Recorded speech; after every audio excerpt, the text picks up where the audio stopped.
نہ حج کرنے سے انسان متقی بنتا ہے، نہ قرآن حفظ کرنے سے انسان متقی بنتا ہے، جی ہاں، نہ چلہ لگانے سے انسان متقی پرہیزگار بنتا ہے، نہ رمضان کے 30 روزے رکھ لینے سے انسان متقی بنتا ہے۔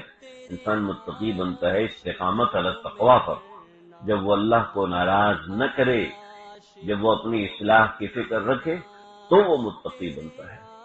ایسا نہیں ہے کہ نماز بھی چھوڑے، روزے بھی چھوڑے، نہ نماز میں اللہ سے تعلق، نہ تلاوت قرآن میں اللہ سے تعلق، نہ نماز جیسی ہے، نہ تلاوت جیسی ہے۔ ارے کوئی تو وقت ایسا ہو جو ہماری اور اللہ کی خلوت ہو، جی، تو ایسا وقت ہونا تو چاہیے کہ جس میں میں اور میرا اللہ ہوں، اس کے علاوہ کوئی دوسرا نہ ہو۔ جب تم میرے پاس ہوتے ہو گویا کوئی دوسرا نہیں ہوتا۔